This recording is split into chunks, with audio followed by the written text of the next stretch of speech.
Nãy giờ chỉ có một lon thôi. Xe rượu này đẹp quá nha. Đồ giá như mình có tiền. Nếu mà mình lôm được vé chai nhiêu thì mình chắc mua một cái bình rượu này nha. Người thưa có biết là thơm không? Thơm thì đúng là rượu xin là có khác. Rượu chứ có. Giá như hôm nay mình lôm được nhiều là được. Nói chấm quá.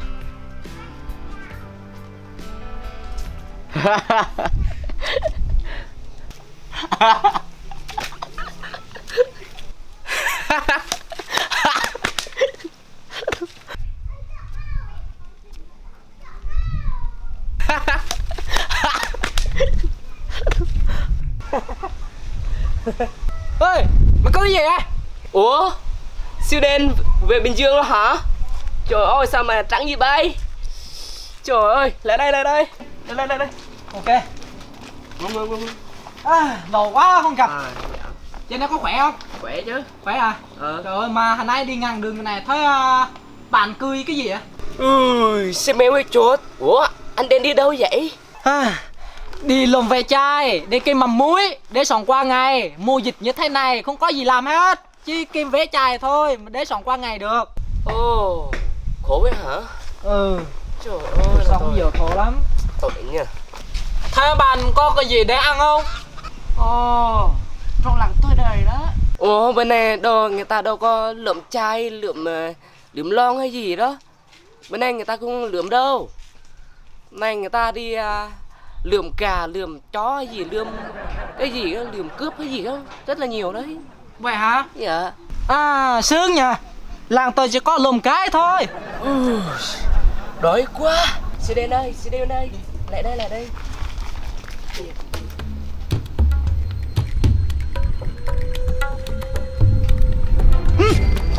Lớn từng ngày mà con đánh cắp cho cái gì nữa? Ui, ông lớn, tao con nhỏ mà. Trời ơi. Nghe cũng có lý à. Mày muốn đói hay muốn no? Có đi không? Thôi, ngu mà không đi. Đi càng sông tao đi. Ok.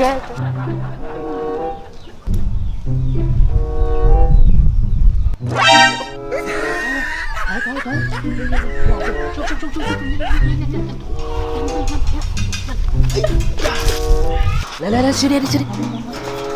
Kẻ nhiều gì? Im ru nha. Đừng có sụt đụng.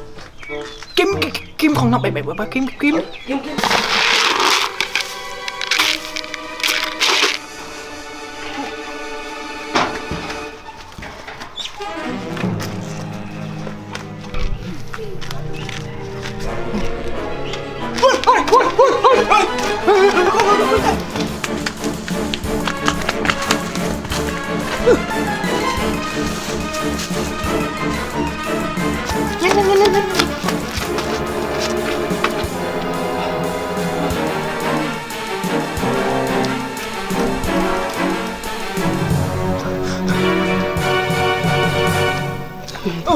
Như vậy làm sao đây nó đóng tay kìa.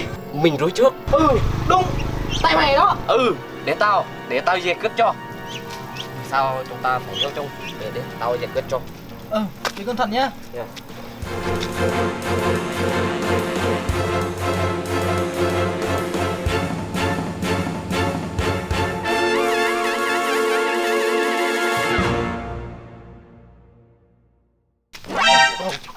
Đâu? Đâu? Nope.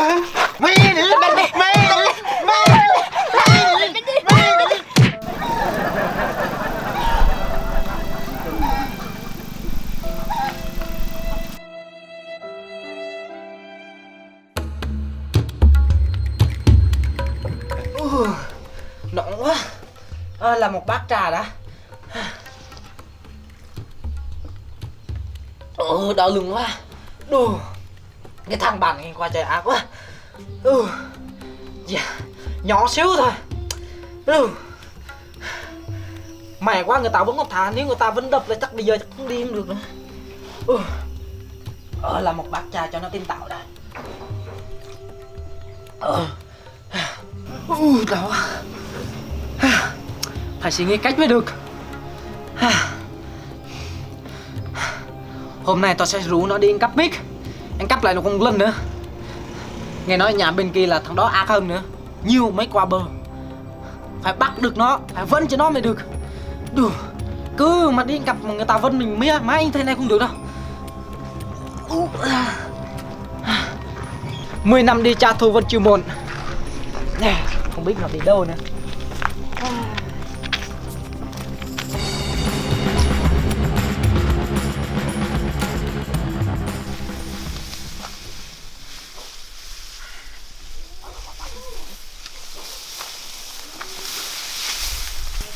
Siêu đen, cướp không? Cướp luôn đi. Nhanh. Nhà đẹp quá à. Nhà hoang không có người ở. Vậy hả? Dạ. Nhà đẹp thế này không có người ở nha. Cướp không? Đi. Vô. Quả bơ cái này.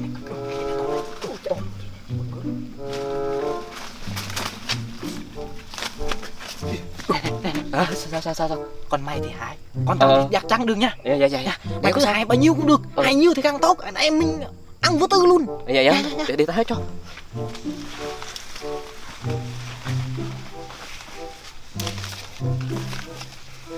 Quả bơ giống như con chim. Mày cứ hãy nhiều đi. Nghe nói chú vườn này ác lắm đấy. Tao đi vô bơi mày 2 lần rồi. Lần này người ta bắt được mày sẽ chết đi nhá.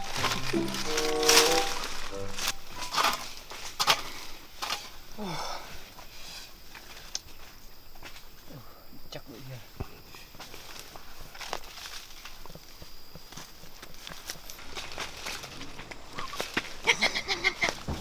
Con.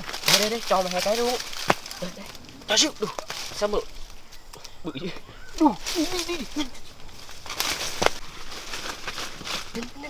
Đủ chạy bơi nhiều như thế này mà hai cái. Đủ 2 cái.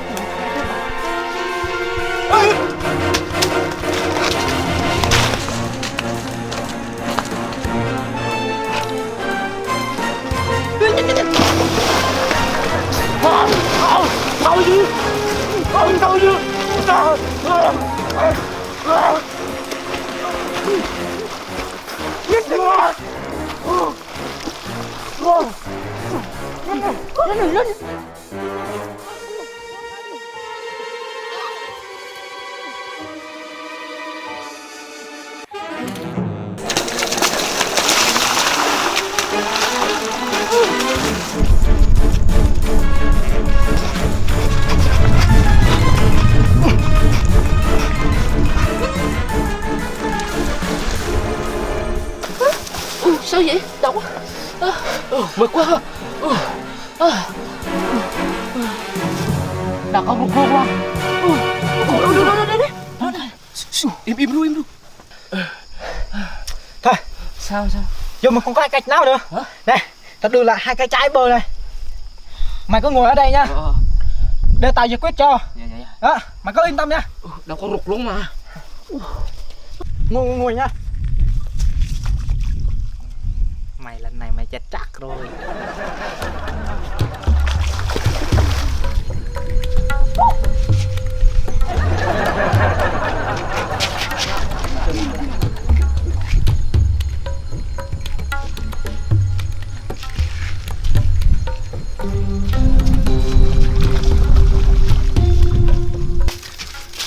Đi.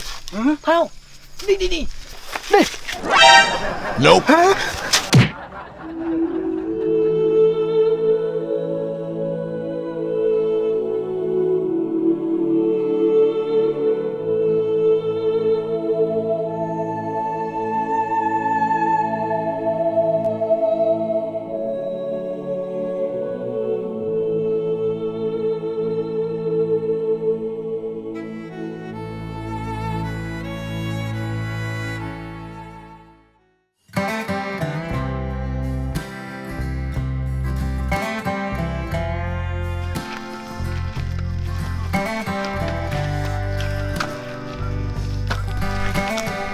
Lâu gì nhanh đi mày.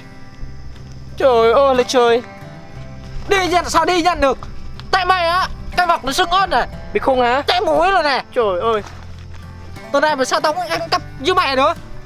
Đi với mày khô thật. Đào sưng hết cả mặt luôn.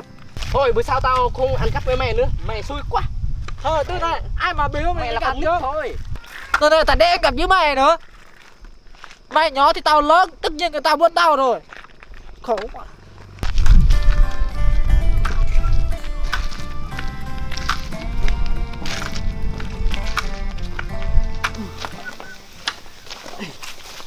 Này, bạc nó phải giá này.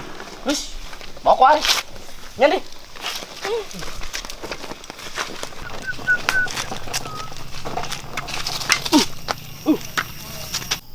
Bé kia rượu luôn á. Ủa, cái này mẹ ký rượu nữa hả? Thôi bỏ đi. Thấy chưa nè, sưng cái có mắng luôn nè. Sợ bỏ. Thôi lần này lần cuối để tao trách nhiệm cho. Lần này lần cuối. Nghe cũng hợp lý nhỉ. Thôi, lần này nữa nha. Dạ. Nhớ nha. Dạ. Thế chắc bằng cái gì? Tăng đầy. Ồ, con dao nhỏ này hả? Dầu giống hồ đấy. Đây, bỏ đây để tao cắt đường cho. Nặng quá. Trời ơi sao vậy? Trời.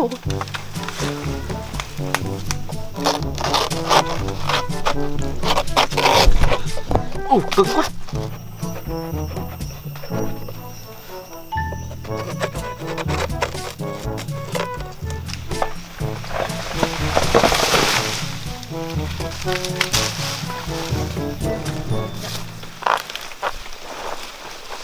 Để dâu.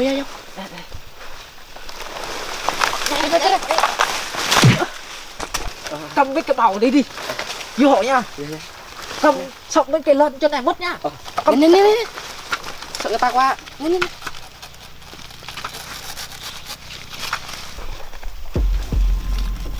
Nhanh lên.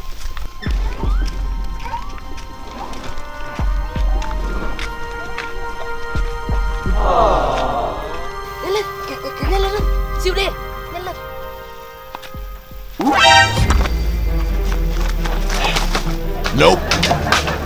Đừng có một cùng chút nữa, ăn em chết no luôn.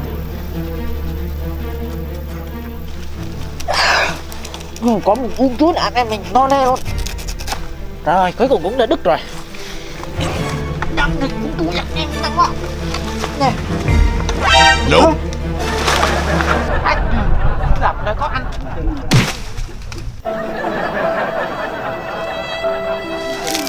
Cứ